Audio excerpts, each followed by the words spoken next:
So to give you more information about what bias is and what it looks like in the brain. So unconscious biases are the attitudes, stereotypes that affect our understanding, our actions, and then our decisions in an unconscious manner. So the thing that I think is really important to say is that every single one of us, because we have a brain, have unconscious biases.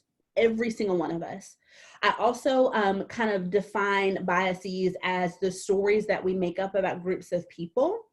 Verna Myers has a really, really great TED Talk. I'm not going to show it here, but it's in the document that has all the resources from the keynote and these presentations. That link is in there. And she says basically the same thing, that biases are stories that we make up about groups of people. Biases are activated often involuntarily and often without our awareness or control. These biases, these stories, can be positive or negative, right? So I'll talk about the amygdala in a second, but I want to give you some examples of what bias looks like, right? So years ago, I worked at a hospital system in Greenville, here where I live, and I worked in the diversity and inclusion department. And so as a part of that, we would do presentations on bias, and we would do some research on bias to inform those presentations. So there's research on how bias impacts pretty much every system, but in the context of healthcare, there was a lot of research around bias and physicians. And so the researchers would ask the physicians, do you interact with, treat, diagnose any of your patients differently than others? And the physicians would say and believe, like to their core belief, that they didn't. No. I don't interact with my patients differently. I don't treat them differently. I don't diagnose them differently. None of that. And they believed it. Then the researchers would dig into both the qualitative research, so talking to patients, then the quantitative research around, diagnoses, charts, all kinds of stuff. And the stories were really, really clear that even though physicians believed that they weren't treating any of their patients differently, the reality is that they were. They were interacting with patients differently, like the words that they used. They were listening potentially to patients differently, meaning like, when you go to a physician, you want to, have a really kind of back and forth relationship with your physician, where you're able to share, here's, what I'm dealing with, here's what I'm experiencing, and then they kind of go back and forth with you, right? Physicians would diagnose differently, right? And there's a lot of research that says that there are groups of patients for whom, really groups of populations who are like just experiencing physicians differently as it regards to like pain, right? And that physicians are diagnosing them differently in terms of like pain and pain management. And so the relationship with doctors was different, and the interactions were different. So there is a lot of research that says that, as a very specific example, Black women in the US, I've never had a baby, but I'm certainly a Black woman, that our rates of maternal mortality are as high as in some third world countries. And when we dig into the data, the only thing that we can figure out is bias, because it's, socioeconomic status, we can account for that. We can take that out. Region of the world or region of the US. So there's got to be something else that's happening. And Serena Williams shares her, and she's a famous tennis player. She shares her experience as having a baby, and she's a Black woman. Her husband and the father of her child is white, and she talks about her experience where she was basically saying something doesn't feel right, like I'm having some pain, I don't know what's going on, and the physicians were saying, oh no, that's just part of what's happening. And her husband, who's a white man, said, whoa, I really would like for you to listen to my wife. And then, things were kind of different, right? So bias shows up in how we think, the stories that we make up, and then therefore how we interact with people. So I've already kind of given you a primer on the amygdala, but as a reminder, the amygdala is really where a lot of our unconscious activity lives in our brain. It plays a role in fear, right? And plays a role in processing emotions. And again, it's really where fight or flight lives in our brain. And it kind of is involved in how we respond to stress, right? So the way that I often describe the amygdala, I'm a very visual person, is thinking of the amygdala in your body like a castle. So the queen of the castle is your prefrontal cortex, and the queen is sitting up at the top, making decisions, thinking through what to do, saying, we're going to do this, we're going to do that. The amygdala is at the bottom, and the amygdala is outside, and the amygdala is the guard of the castle. So the amygdala is looking around all the time, making sure, are things safe? Are we good? So anybody trying to infiltrate the castle, right? In an ideal world, the queen and the guard have a very, tight relationship. They communicate often, but sometimes the amygdala can take over, and our amygdalas will literally take over the rest of our brain and body if there is a real or a perceived threat. So when I say a perceived threat, I'll give you an example. One of my neuroscience professors, she talks about, she's used this as an example, a time where she was outside doing some gardening, and she looked over and she thought she saw a snake. Well, she's not scared of snakes in general, right? But she, in that moment, she had all this fear. I mean, she could feel it in her body, and she's a neuroscience professor. So she knew, all what was happening in her brain. But she had this real, the threat response from this snake. Well, one, she's not scared of snakes anyway. Then come to find out it was a stick. But her body reacted the same way. But it wasn't a real threat. It was a perceived threat, right? So our brains can engage and respond even when it is not what is a real threat, right? And again, in an ideal world, going back to that metaphor, the queen and the guard are talking. And so when the threat is perceived or not real, not intense, then the queen can say, whoa, whoa, whoa, calm down. Everything's fine. Relax. And our amygdala can say, oh, okay, never mind. Then when it is a real threat where we need to engage, the amygdala can take over, right? And our palms get sweaty, we get hot, our adrenaline increases, our cortisol increases, and our amygdala takes over and tells our body, go, go, go, do all of the following things, right? So sometimes it may be to run, get out of a situation, right? And what's really important to know about our amygdala before I move on is that it acts within milliseconds. Our amygdala acts so quickly, right? And again, it's often unconscious, right? So if you're driving down the road and you have someone stop abruptly in front of you, before you have even consciously realized, you have probably stopped to make sure that you didn't hit that car, right? But it's happening quick and you don't even realize it. So those are some things to know about bias. So in a very practical level, here's kind of what happens. We have these stories that we believe about all kinds of groups of people, right? It can be like racial gender groups, so women, men. It can even be down, and I've already told y'all, football is a big old deal here in the South. And I live in an area of the world where Clemson football is a big deal. I did not go to Clemson. I went to Clemson's rival, but I live in Clemson country. So everybody who went to USC has a story. Most of us anyway have a story that we believe about Clemson football and Clemson football fans, and vice versa, right? So we have these stories. They come from everything, from our lived experience, from the media we take in, just from our, how we have shown up in the world. That's where these stories come from. So then when we are interacting with someone, right, our brain, again, within milliseconds, unconsciously puts people into categories, right? At the core that it really is it's good, bad, but we're putting people into categories. For an example, Clemson fan, Black woman, white man, person with a visible disability, where we're putting people into categories. Then we are attaching the meaning, the story that we believe about that group to that person, right? So if I interact with someone who is a Black woman, my brain unconsciously, within milliseconds, is attaching the story that I believe about Black women to this individual person. Again, we all do it. It's a function of the brain. We couldn't stop it if we wanted to. All of the research that I've done on neuroscience and on unconscious bias leads me to believe that we can't get rid of bias. That's not the goal here. We're not going to get rid of it because it's a function of the brain. It's so many things. It's both our brain trying to keep us safe. It's the fact that our brains make story. It's the fact that we get so much information coming at us all the time that our brain needs to sort things to make it, something that we can take in, right?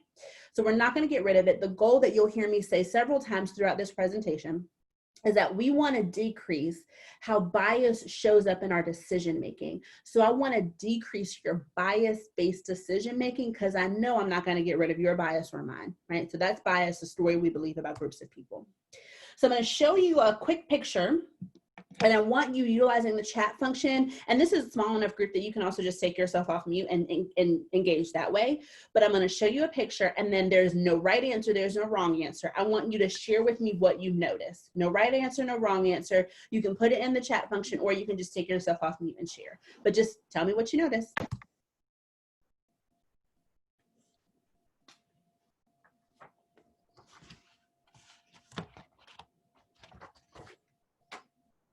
Eye shapes.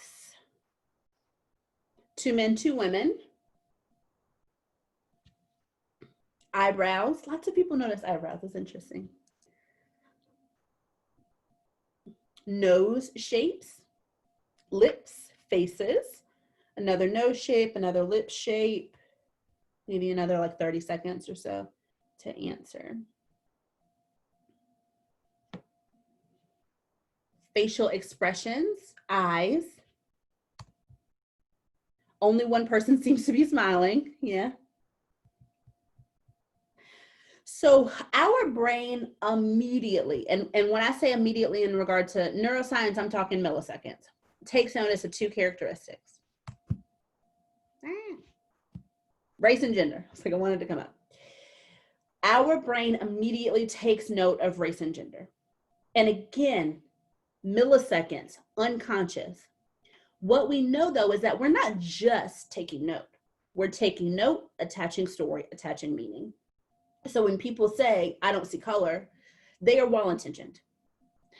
They mean I'm not, hopefully, they mean I'm not going to treat you differently because of your race, right? The reality is that that may or may not be true, right? Because of unconscious bias and because there are lots of people who are unaware of their own biases, but also the reality is that we do notice race, and noticing race is not bad. It just is. It doesn't mean it's not, noticing it is not an issue, right?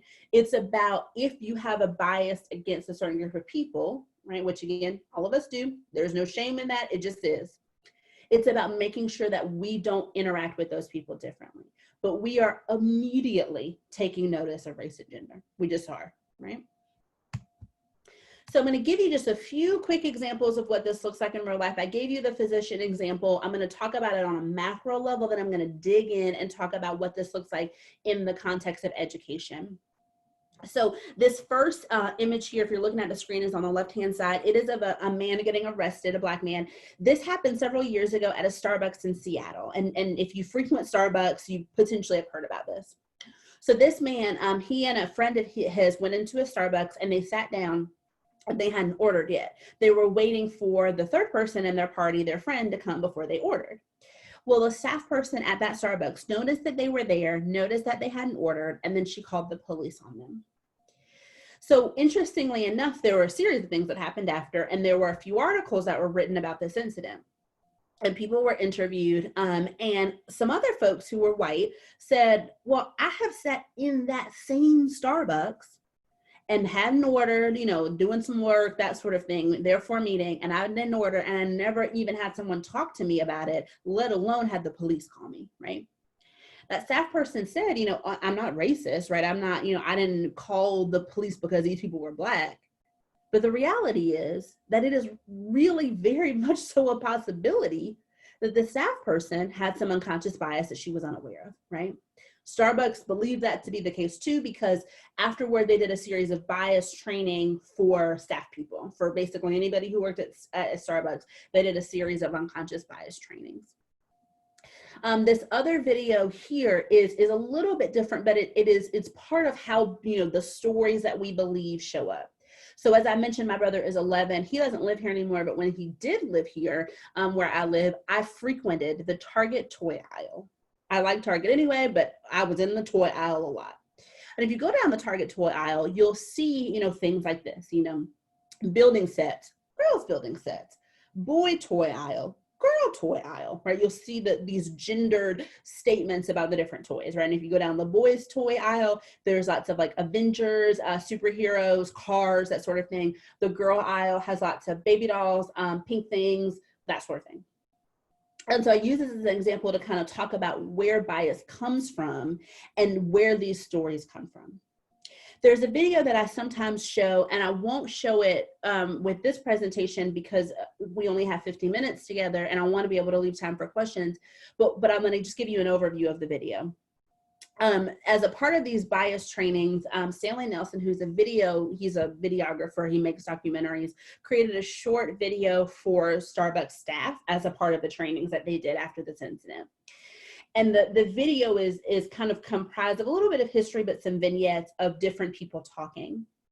And basically the different people are either, they're people of color, they're women, and they talk about their different experience, basically leaving the house and interacting with organizations and with, with stores, entities, that sort of thing. And the kind of heart of the video is that there are groups of people for whom they are having different interactions when they go to the grocery store, when they go shopping, when they, interact with the workplace. Like, there are groups of people having different interactions, right? And a lot of that is bias showing up again in real life. So talking about school, and we'll talk a little bit about what this looks like in the education setting. This image came from the Department of Education Civil Rights Data. I'm going to read what the graph shows. This graph shows whether each group of students was underrepresented or overrepresented among students suspended for out of school. So for example, boys were overrepresented by 18 percentage points because they made up 51% of all students, but nearly 70% of those suspended out of school, right? So when we look at this graph, it is really clear to us that Black students, boys, and students with disabilities are suspended at higher rates than how they show up kind of in schools. What we know and what we know from data is that Black boys in particular are having different often interactions with the school environment. What we know from, there's some data that says that Black boys are suspended or at just very high rates in preschools. That a principal once told me, he was a principal at a Title I middle school for several years, and he said that the research that he had done, he's a PhD, was that students Black boys in particular, were dropping out of school mentally at 3rd grade. And y'all know, once a kid is mentally dropped out, it's really hard to get them back, right? There's also a lot of movement and research around Black girls and the criminalization of Black girls. So basically, we are like literally seeing them differently and interacting with them differently. And I know that, in South Dakota, you all have higher rates. I've done some of the research. You all have very high rates of American Indians, as well as higher than some states' rates of Hispanic and Latinx folks. And so this, potentially looks different for you, right? And this may show up a little bit differently because of the difference in demographic in South Dakota. But what we know is that there are groups of students having different interactions with systems. When we look at gender and bias, I've already mentioned this kind of in terms of Black students, Black boys, but boys in general are expelled from preschool at almost 5 times the rate of girls. 5 times. And so to me, like, that is the stark difference in clearly expectations and in the stories that we believe, because it's just so high that it doesn't really make sense otherwise, right? Teachers are more likely to interrupt girls when they're talking. Teachers are less likely to call girls to the front of the class to demonstrate something. And this last thing is fascinating to me. When we ask a question, right, we kind of look around and look to see who's raised their hands. Teachers are less likely to direct their gaze towards girls when asking, when looking for someone to answer an open-ended question, right? So and this oftentimes it's these stories that we believe, right? It's the stories that we have made up about the way that girls are supposed to interact in the school environment and the way that boys are supposed to interact with the school environment, right? So I'm going to show you a quick video because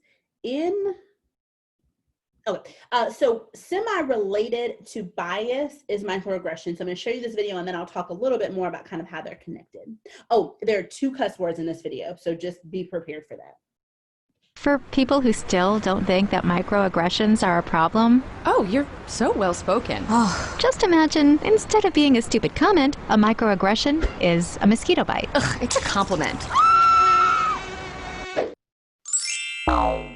Mosquito bites and their itch are one of nature's most annoying features. But if you're only bitten every once in a while, No, where are you really from?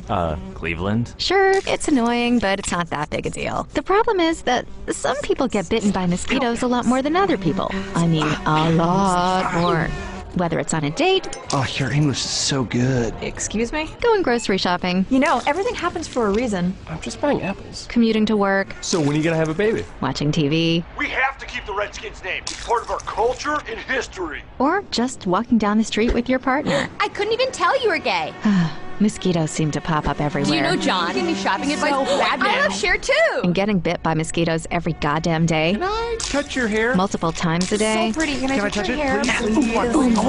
Can I please? is fucking annoying. And makes you want to go ballistic on those mosquitoes, which seems like a huge overreaction to people who only get bit every once in a while. It's just a mosquito bite. Who cares? Just another angry black woman. Of course, beyond just being annoying, some mosquitoes carry truly threatening diseases that can mess up your life for years. Astrophysics? Maybe you should try less challenging, Major.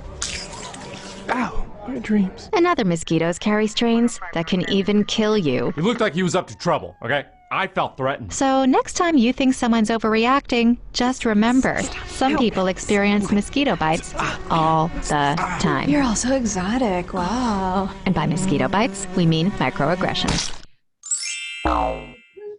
So I'm going to show you a few other examples of microaggressions. Well, and actually I'll explain it first and then show you a few other examples.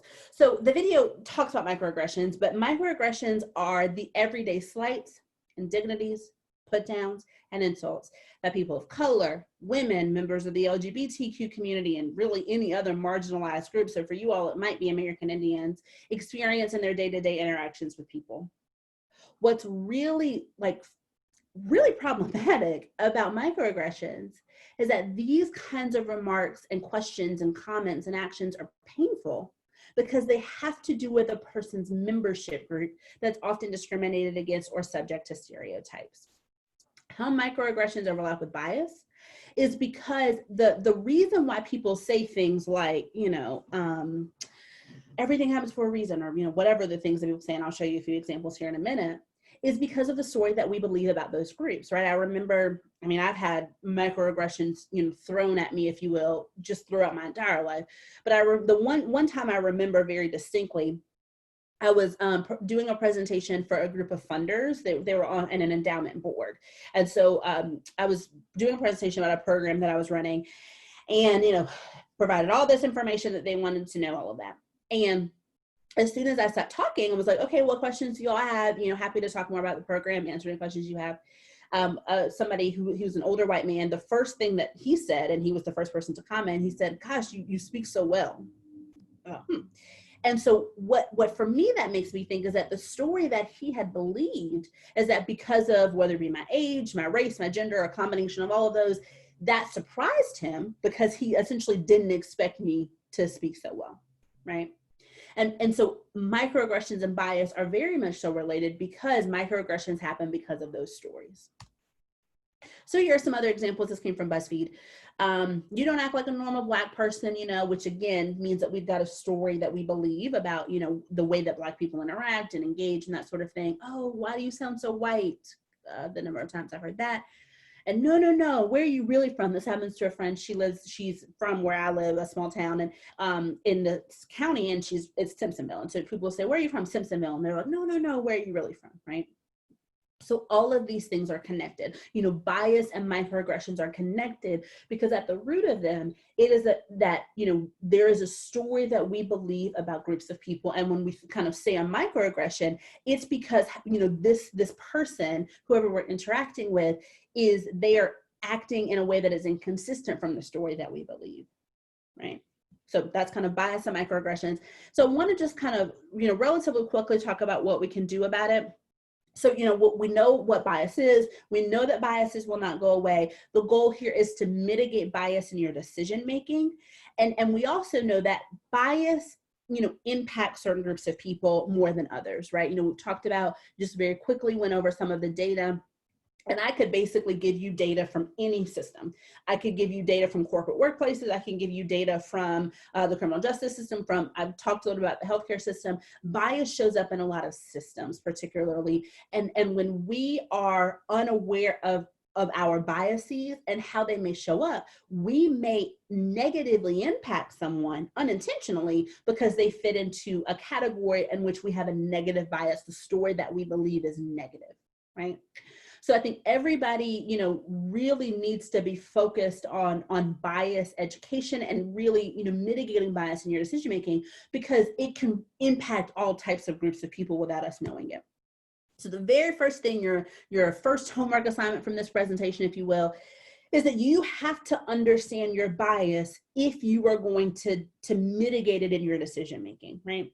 So I think that generally when we think about groups of people, we really have three basically types of stories. We have a really positive story about a group of people. We have kind of what I call more of a neutral story, an incomplete story, and then a negative story, right?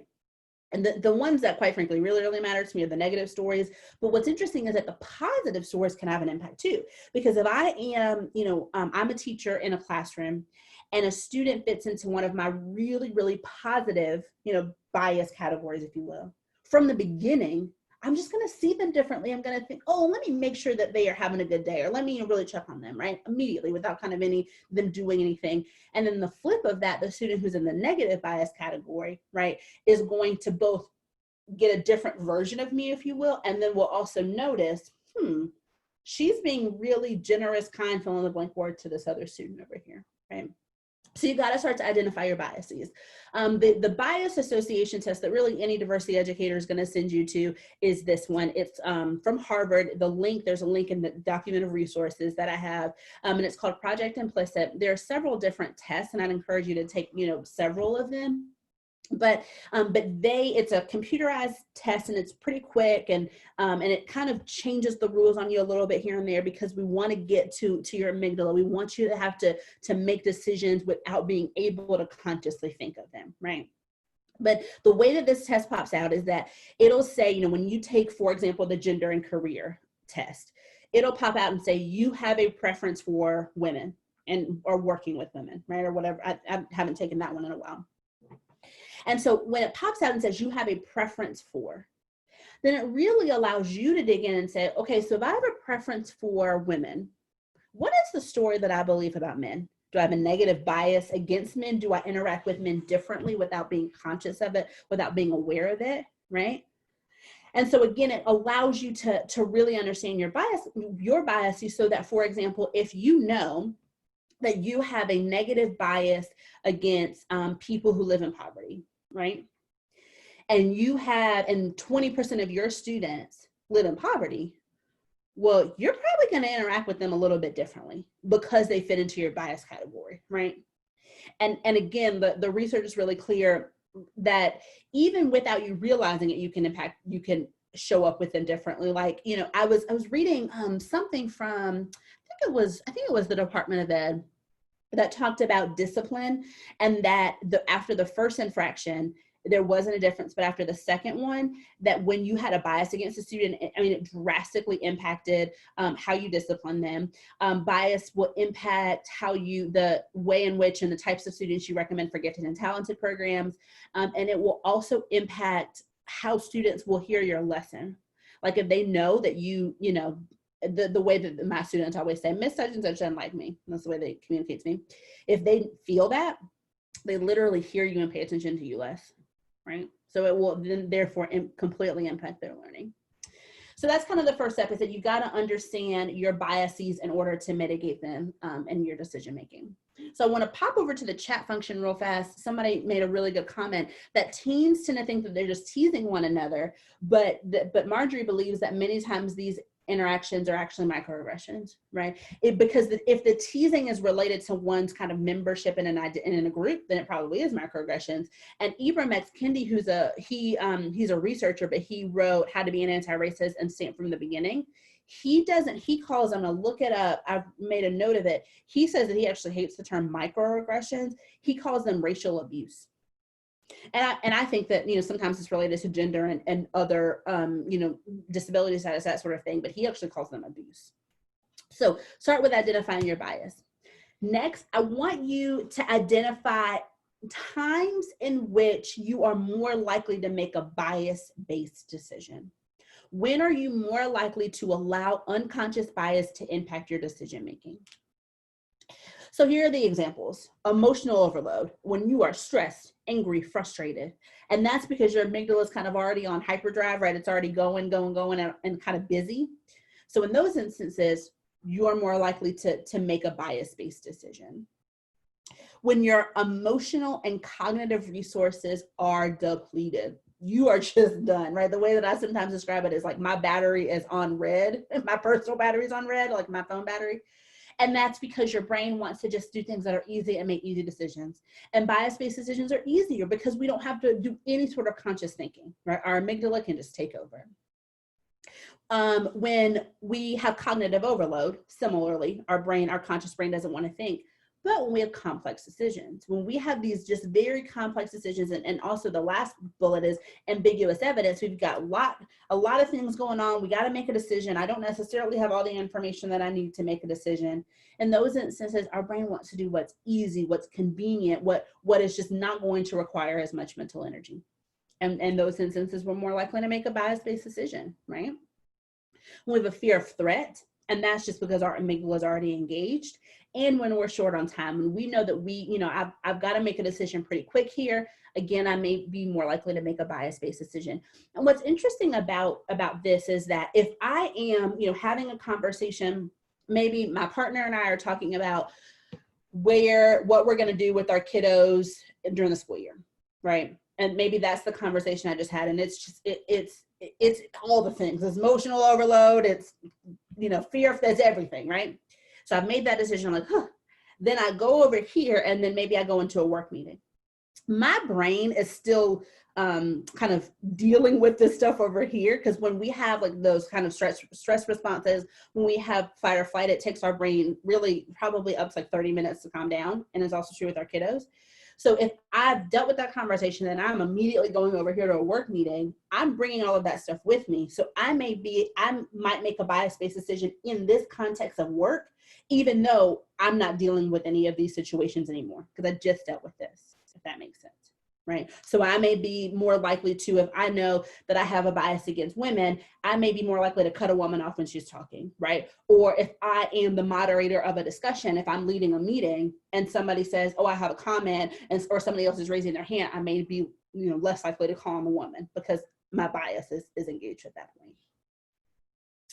So the next thing is, once you've identified your triggers, I'm just going to go through I'm going to put all of them up for now, is that you've got to figure out basically how to mitigate bias in your decision making. Because again, all of my research makes me believe that we're just not going to get rid of bias, I don't think ever, because of the way that our brains are programmed. So how in the world are you going to decrease bias in your decision making? So these first three are personally, and then the last one is really both personal and organizational. So counter your stereotypes with intergroup contact. So at the core, again, biases are these stories, right? They are stereotypes that we, the stories that we believe about groups of people.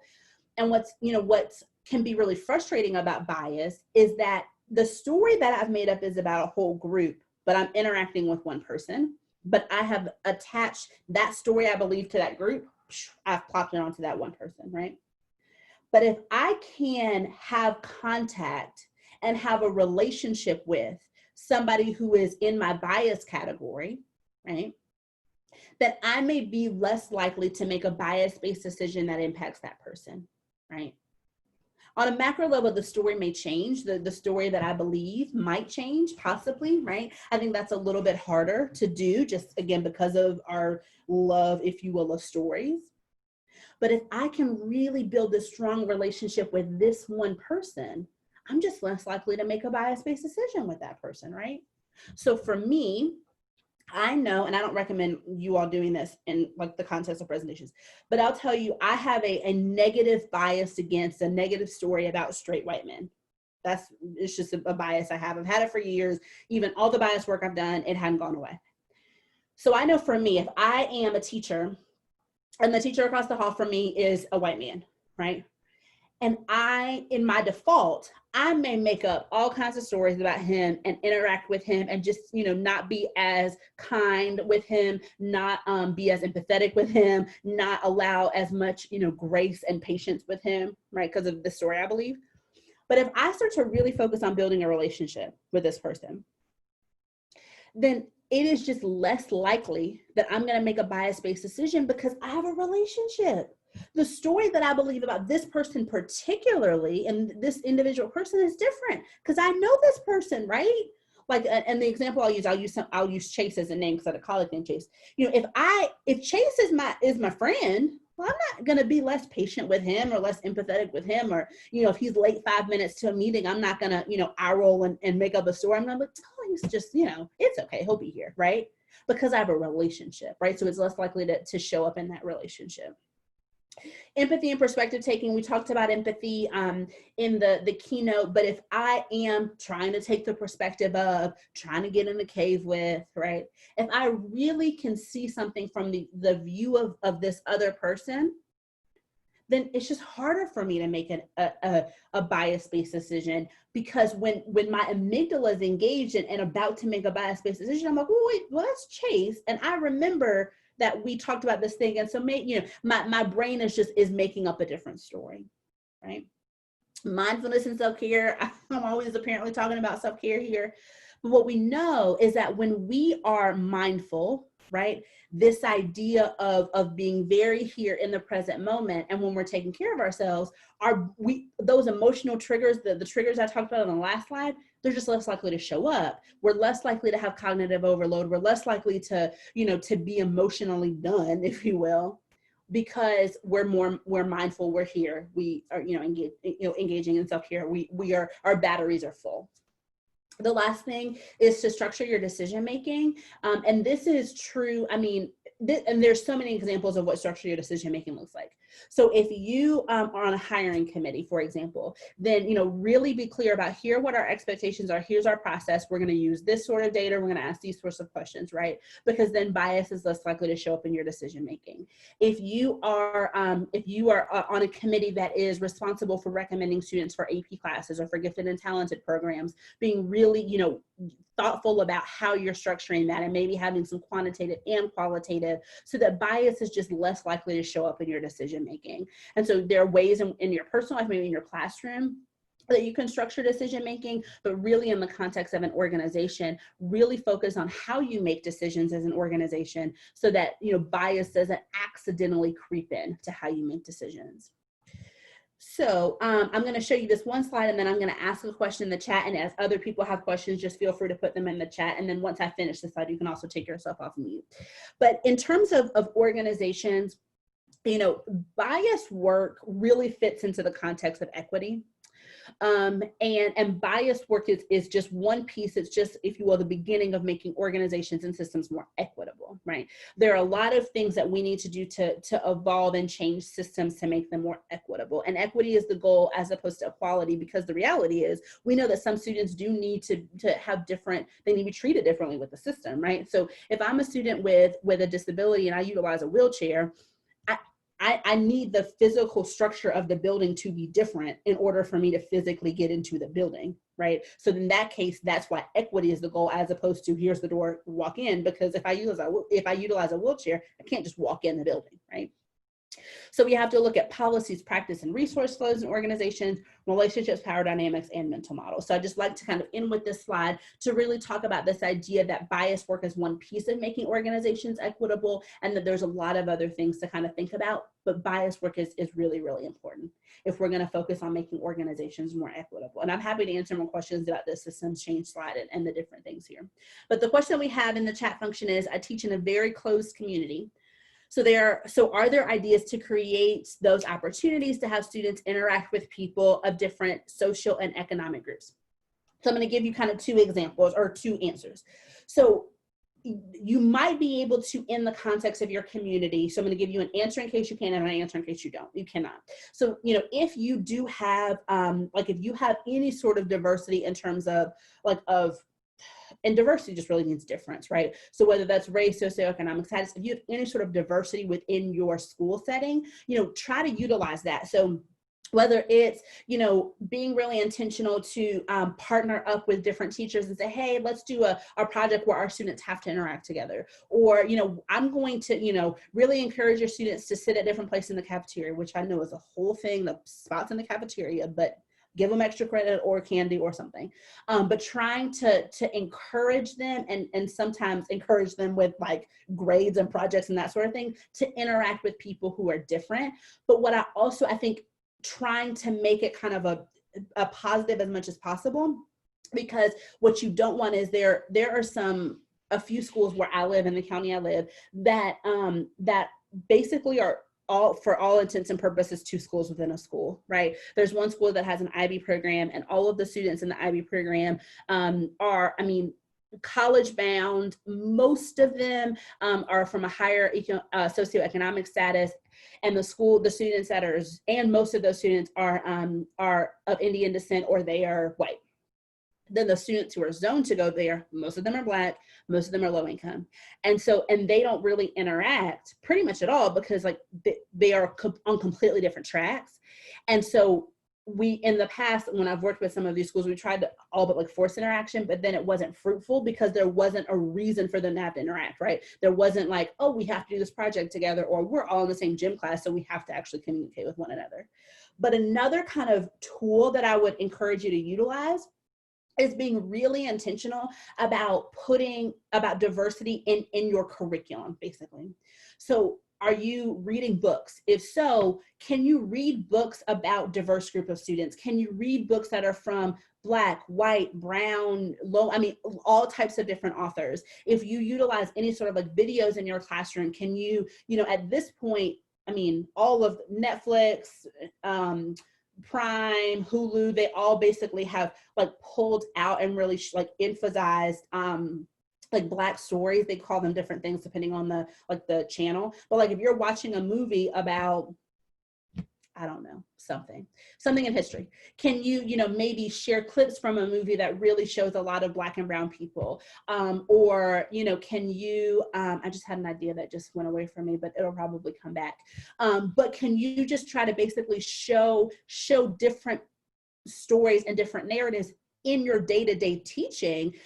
Public broadcasting has a ton of great stuff too. Somebody said in the chat function. So if you can just, be showing different narratives and stories in your classroom, then all of a sudden, if I'm a white student, then, oh yeah, it's normal for me to have learned about, XYZ person. When you go back to school, can you talk about John Lewis? Can you read an excerpt from his book? Can you show a video clip of John Lewis talking? He did this cool thing where he went to, a few years ago, he went to Comic-Con and dressed up like, he dressed up as he did years ago. So, how can you just, engage different voices in your classroom all the time so that even if you're in a community or a school that's very homogenous, that those young people are hearing different voices and hearing from different places. So I hope, Donna, that answered your question. And if it didn't, you can tell me. And I'm just going to leave some space open for any other questions that people have. Perfect. Good.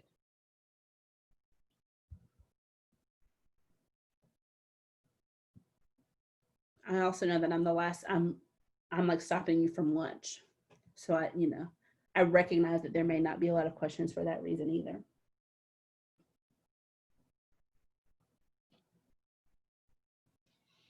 I'm actually going to stop sharing my screen here so I can see everybody's here a little bit better.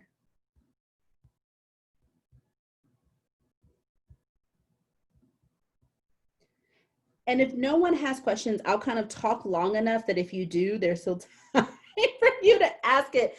But if no one has questions, again, the thing I'll kind of leave you with is that is that bias work is really, really, really important. I mean, from a brain perspective, we are, making bias-based decisions completely unconsciously often, right? And so, my ask of you, again, I'm always giving homework, even to teachers, is to try to understand what your bias is. That implicit association test doesn't take a particularly long time. And like I said, I have a link to that in the resources. I have just one document that has a bunch of resources. So, do that implicit bias association test, and then really try to challenge yourself. Am I making bias-based decisions in my classroom, in my school setting, that are potentially negatively impacting students? And then Stacey said, this makes so much sense about bias. Knowing that there is an unconscious aspect really helps. And it'll be interesting to put that into work now. So awesome. I mean, and what for me, I think is so important to know is that because much of this is unconscious, we're making bias-based decisions and nobody knows it because it's unconscious, right? And so it doesn't, I always like to make sure people know having bias doesn't make you a bad person, just makes you a human with a brain, And the last thing I'll leave you with too is if you have questions later on as you start to wrestle with these things, or if you have a very specific question like, how do I structure my decision making in this example, you can always send me an email. I'll make sure my email is in the chat function, although it is also how to contact me is on that same document. If it's not, I'll double check and make sure that my actual email is there, not just the website. But I always am happy to talk to educators and brainstorm or, talk through things. So I am absolutely here as a resource for you all later. And then I have one last presentation at 1:00 after lunch today.